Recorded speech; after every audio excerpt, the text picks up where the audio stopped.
Hello friends, आप सबका आपके अपने चैनल गोविंद लेक्चर्स में हार्दिक स्वागत है। तो कैसे हो आप सब?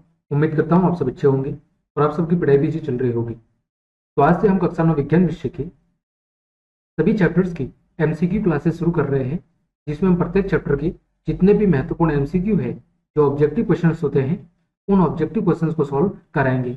मैंने सभी चैप्टर्स की व्याख्या बहुत अच्छे से करा दी है, उसके पाठ के भीतर दिए गए प्रश्न और उसके अभ्यास के प्रश्नों को भी मैंने सॉल्व करा दिया है। बस बाकी रह रहे थे एमसीक्यू और इंपॉर्टेंट क्वेश्चन आंसर। तो आज से हम एमसीक्यू क्लासेस शुरू कर रहे हैं और जैसे ही एमसीक्यू की क्लासेस पूरी होगी, उसके बाद मैं प्रत्येक चैप्टर के जितने भी इंपॉर्टेंट क्वेश्चन आंसर है उनकी भी चर्चा करूंगा। तो बस आपसे छोटी सी रिक्वेस्ट है कि ज़्यादा से ज़्यादा अपने मित्रों को शेयर करें, और अगर आप चैनल पर पहली बार आए हैं या आपने अभी तक चैनल को सब्सक्राइब नहीं किया है तो कृपया करके चैनल को सब्सक्राइब जरूर कर लें। बात कर रहे हैं आज हम अध्याय 1 हमारे आसपास के पदार्थ की महत्वपूर्ण एमसीक्यू की। तो चलिए क्लास हम शुरू करते हैं। देखें देखें पहला प्रश्न है कि वायु का दाब जैसे जैसे घटता है वैसे वैसे द्रव का कवतनांक क्या होता है? तो द्रव का जो कवतनांक है वो कि वायु के दाब के साथ साथ घटता है। कवतनांक क्या होता है? कवतनांक होता है बॉइलिंग पॉइंट, यानी जिस पर कोई द्रव पदार्थ उबलना शुरू करता है वो होता है उसका कवतनांक। जैसे जैसे वायु दाब घटेगा वैसे वैसे द्रव का कवतनांक भी घटेगा। ठीक है, आगे बढ़ते हैं। गैस का द्रव में परिवर्तन क्या कहलाता है? आप सब जानते होंगे, गैस का द्रव में परिवर्तन है वो संघनन कहलाता है। क्या कहलाता है? संघनन। फिर वह ताप जिस पर ठोस है वो द्रव में परिवर्तित होता है, उस ताप को क्या कहते हैं? उस ताप को द्रवणांक या गलनांक कहते हैं। क्या कहते हैं? द्रवणांक या गलनांक कहते हैं।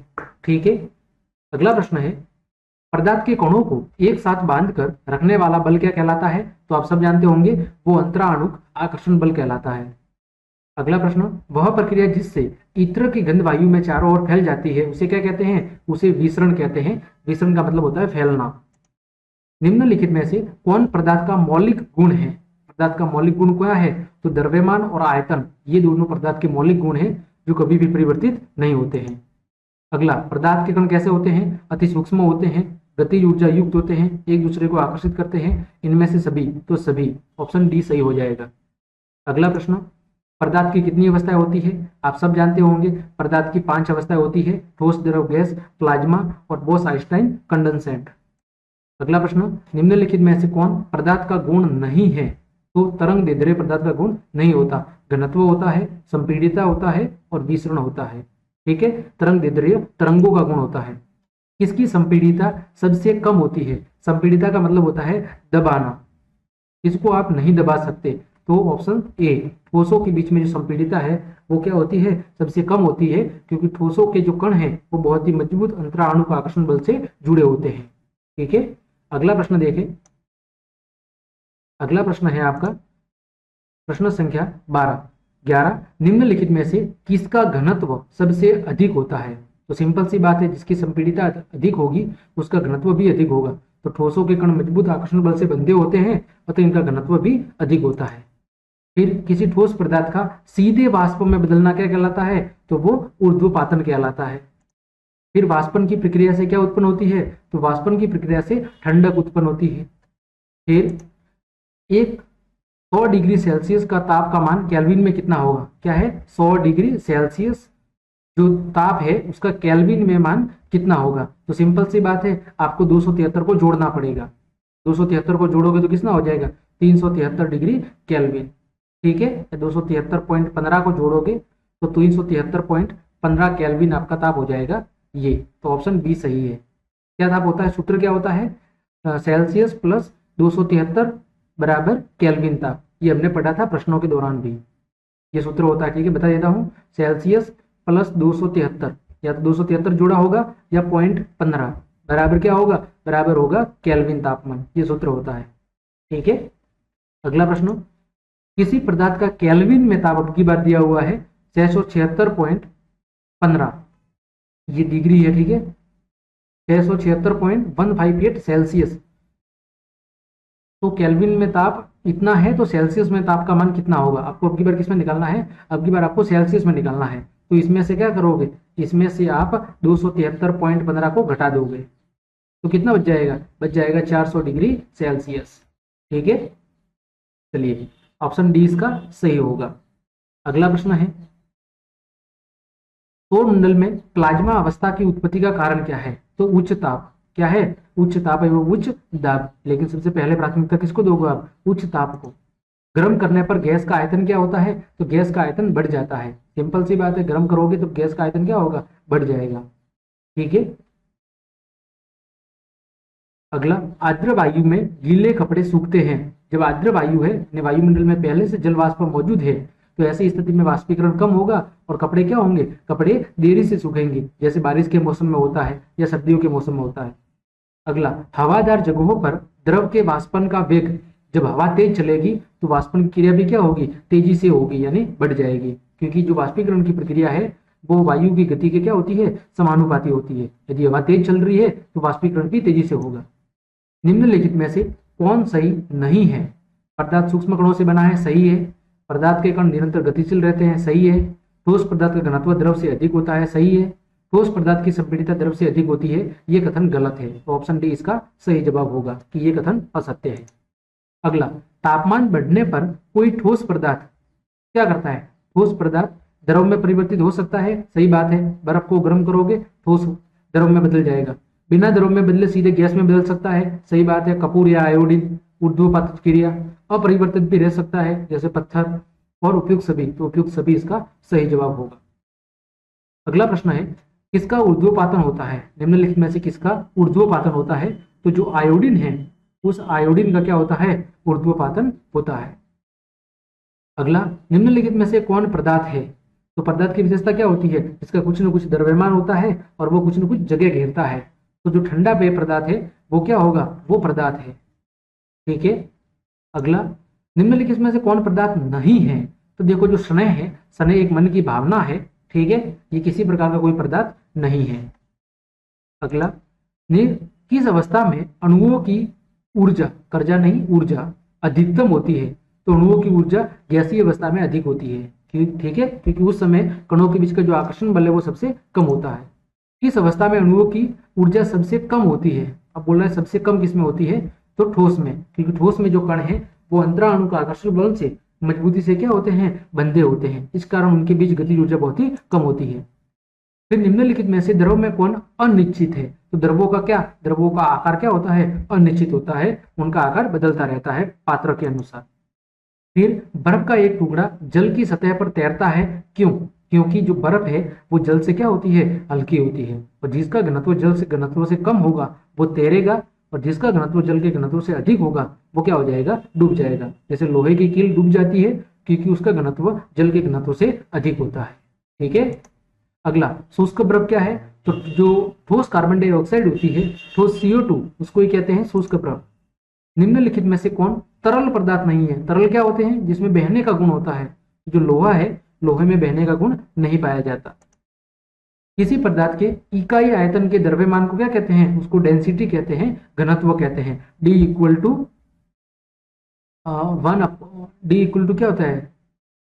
किसी पदार्थ के इकाई आयतन का द्रव्यमान D इक्वल टू होता है m/v।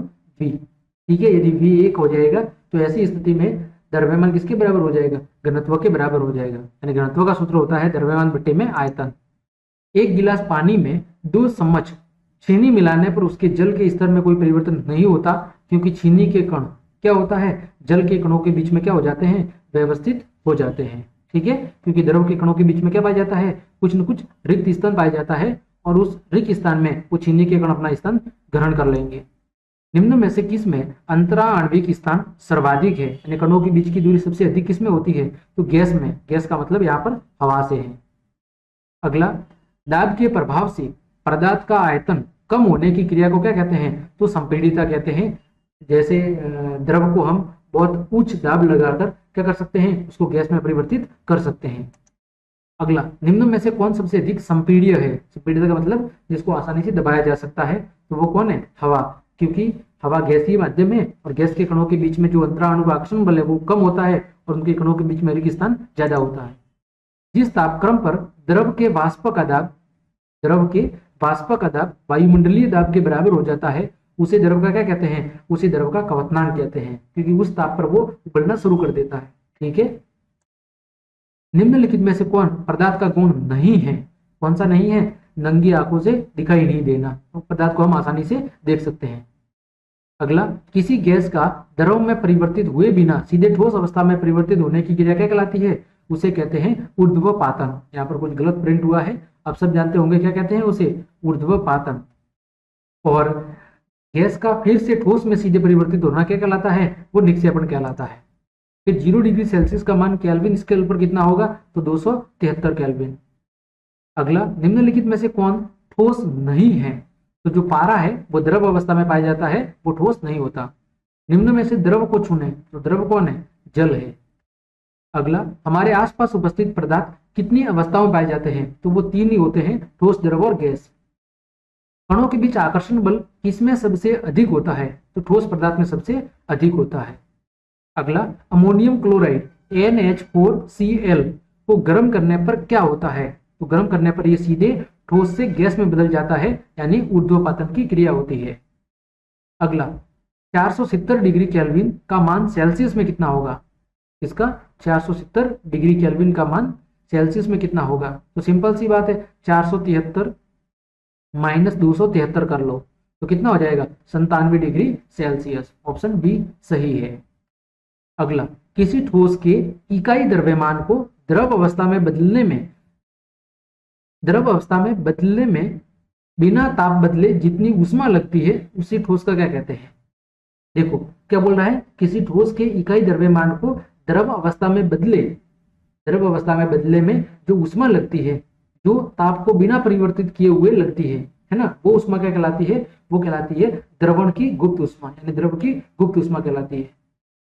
अगला, निम्नलिखित में से कौन पदार्थ सामान्य अवस्था नहीं है? यानी ऐसी कौन सी अवस्था है जो पदार्थ की सामान्य अवस्था नहीं है? तो जो प्लाज्मा है वो पदार्थ की सामान्य अवस्था नहीं है। अगला, वायुमंडलीय दाब पर 1 किलोग्राम द्रव को उसके द्रवणांक पर गैसीय अवस्था में परिवर्तित करने के लिए आवश्यक ऊष्मा को क्या कहते हैं? तो उसे कहते हैं वाष्पीकरण की गुप्त ऊष्मा कहते हैं। अगला, निम्नलिखित में से कौन पदार्थ नहीं है? सूर्य का प्रकाश है, वो पदार्थ नहीं है। पदार्थों के विसरण की दर, विसरण का मतलब होता है बहना, क्या होता है? बहना, ठीक है, एक स्थान से दूसरे स्थान पर। विसरण की दर के लिए कौन सा क्रम सही है? तो सबसे अधिक किसमें होता है? गैस में, फिर द्रव में और फिर ठोस में। तो कौन सा क्रम सही है? तो देखो सबसे कम किसमें होगा? सबसे कम होगा ठोस में, फिर उससे अधिक द्रव में और उससे अधिक गैस में, ठीक है। अगला, वाष्पीकरण की क्रिया द्रव में किस भाग में होती है? तो वो संपूर्ण सतह पर होती है, ठीक है। अगला, शुष्क द्रव क्या है? ठोस कार्बन डाइऑक्साइड को शुष्क द्रव कहते हैं। पदार्थ की अवस्था परिवर्तन कैसे होती है? तो पदार्थ की अवस्था परिवर्तन ताप के परिवर्तन से हो सकती है, दाब परिवर्तन से भी हो सकती है, ताप क्रम बढ़ने और दाब घटने से भी हो सकती है, यानी इनमें से सभी से पदार्थ की अवस्था में परिवर्तन किया जा सकता है। अगला, गर्म करने पर पदार्थ के ठोस अवस्था से सीधे गैसीय अवस्था में चले जाने की क्रिया क्या कहलाती है? वो ऊर्ध्वपातन कहलाती है। निम्न में से कौन वाष्पीकरण को प्रभावित नहीं करता है? तो देखो इसमें से जो वायु का घनत्व है वो कभी भी वाष्पीकरण को प्रभावित नहीं करता है। अगला, वाष्पीकरण की प्रक्रिया एक स्वतः होने वाली क्रिया है, सही बात है।